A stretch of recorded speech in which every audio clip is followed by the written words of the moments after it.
Hi guys! So today we are going to tackle if-else statement in C++. So pwede mo rin to i-apply in different programming languages. So ginagamit ang if-else if need natin mag-execute ng block of code in a specific condition. So for example, we have here a program na mag-accept ng age and i-check niya yung age natin if adult ba tayo, senior, or minor. So we have here an if-else statement. So ito yung if-else statement natin.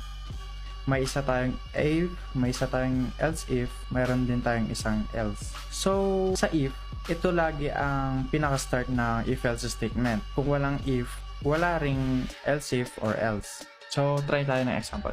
Enter your age. Lagay tayo ng 25. Nag-show sa program natin na you are an adult. Ang gagawin ng if-else, i-check nyo yung condition. So since nag-input tayo ng age dito and 25 yung nilagay natin. Ngayon sa if statement na to, i-check niya ba kung yung 25 ba ay mas malaki sa 18? So true to. And yung 25 ba mas maliit sa 64? So true rin. Once na mag-true ang condition, papasok siya sa line of code na to. So see out you're an adult. Kaya lumabas ang you are an adult. Para saan naman ang else if? So, pag-try ulit tayo. So, nag-try tayo ulit. Nag-input tayo ng 80 na age. So, yung 80 ba na age is mas malaki sa 18. True siya. Tapos, dito, yung 80 ba is mas maliit sa 64?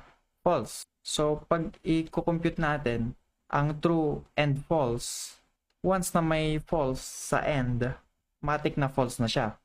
So, it means, i-skip niya na tong if na to. Ngayon, magkaroon ulit tayo ng second condition. Else if, yung 80 ba mas malaki sa 65? True.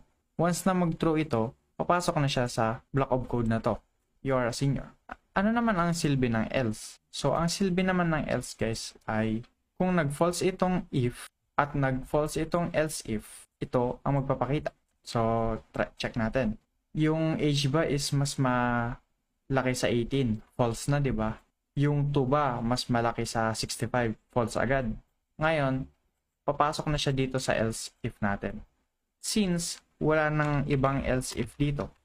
Wala na ibang else if dito. So, rekta na po siyang papasok dito sa you are a minor. So, yan lang. Sana may